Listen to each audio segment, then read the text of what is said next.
গত রবিবার আমরা সবাই মিলে গিয়েছিলাম উলুবেড়িয়াতে। রাইয়ের একটা ছোট্ট পুচকে ভাই হয়েছে, ওকে দেখতে গিয়েছিলাম। সকাল 10টায় বেরিয়েছিলাম, কিন্তু যথারীতি ট্রেন লেট। ট্রেন এলো 11:30টায়। ট্রেনের জার্নিটা আমার বরাবরই ভীষণ ভালো লাগে। ট্রেনে উঠে রাই তো ঠামির কোলে ঘুমিয়েই পড়েছে। হেলতে দুলতে ট্রেন যখন পৌঁছলো তখন সকাল গড়িয়ে দুপুর, ভীষণ খিদে পেয়ে গেছিল। তাই আগে পেট পুজোটা করে নিলাম। হাতে বেশ অনেকটা সময় ছিল, কি করব ভাবছিলাম।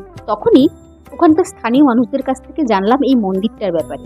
এই মন্দিরের কথা কিন্তু আমি অনেক শুনেছি, কিন্তু কখনো আসার সেভাবে সুযোগ হয়ে ওঠেনি। হসপিটাল মোড় থেকে খুব কাছে, 10 মিনিটের রাস্তা, টোটো ভাড়া 15 টাকা। এই মন্দিরটা একেবারে গঙ্গার পাড়েই। 1327 বঙ্গাব্দে 17ই বৈশাখ ত্রয়োদশী তিথিতে গঙ্গার পাড়ে প্রতিষ্ঠিত হয়েছিল এই মন্দির। এখানে দূর দূরান্ত থেকে অনেক ভক্তদের ভিড় হয়, আর প্রত্যেক দিন কিন্তু এখানে মায়ের ভোগ নিবেদনও হয়। মা কিন্তু এখানে 3টি রূপে পূজিত হন: সাত্ত্বিক, রাজস্বিক ও তামসিক। আমরা যখন গিয়েছিলাম তখন তো দুপুর বেলা, তাই মানুষজনের ভিড় খুব কমই ছিল।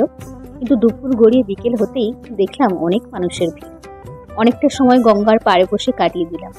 যতক্ষণ ছিলাম বেশ দারুণ সময় কাটতো। এত শান্ত স্নিগ্ধ পরিবেশ কার না ভালো লাগে।